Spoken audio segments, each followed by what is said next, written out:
Hai semuanya, sekarang kita akan melihat apa itu nested if atau if bercabang, di mana kita bisa menggunakan if di dalam if. Langsung saya kasih contoh, variabel x sama dengan 5.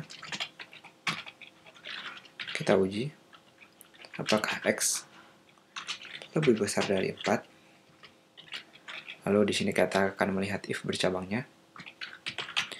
Jika if sama dengan 3 misalnya. Jadi teman-teman kalau pusing, untuk menguji apakah nilai sama atau tidak, kita menggunakan 2 sama dengan. Ini untuk menguji nilai sama atau tidak. Karena jika kita hanya menggunakan 1 sama dengan, itu adalah memasukkan nilai. Seperti di sini, x sama dengan 5. Berarti x kita sekarang diberi nilai 5. Sementara di sini kita bukan memberi x nilai 3, tapi menguji apakah x nilainya 3. Jadi untuk menguji 2 sama dengan. Untuk mengatakan lawan katanya kita bisa menggunakan tanda suruh sama dengan.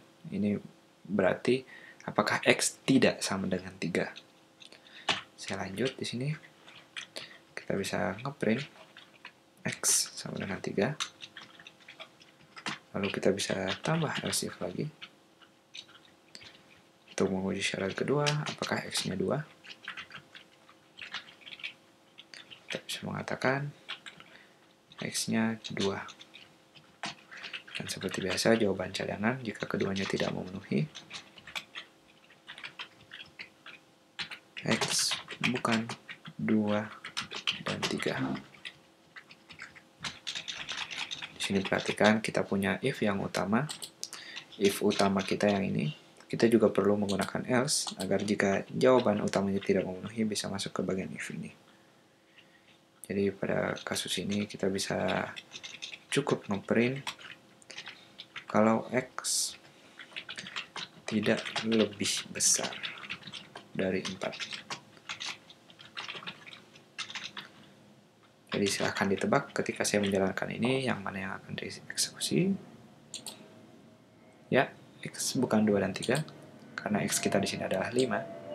Jadi cara jalannya seperti ini. Dia menguji apakah x lebih besar dari 4. Ya, x lebih besar dari 4, maka dia akan masuk ke sederet ujian ini.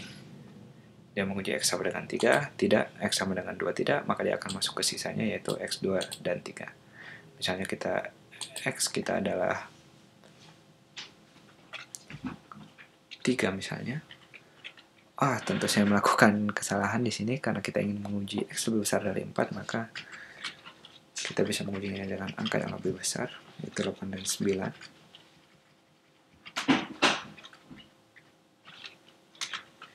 Saya beri contoh, misalnya angkanya 8.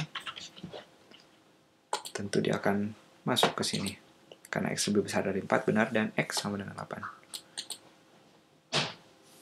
Misalnya saya punya x-nya 3. Dia tidak akan masuk ke sini, dan tentu tidak akan ke sini, tapi langsung ke bagian ini, yaitu x tidak lebih besar dari 4. Jadi semoga jelas, sampai jumpa di video berikutnya.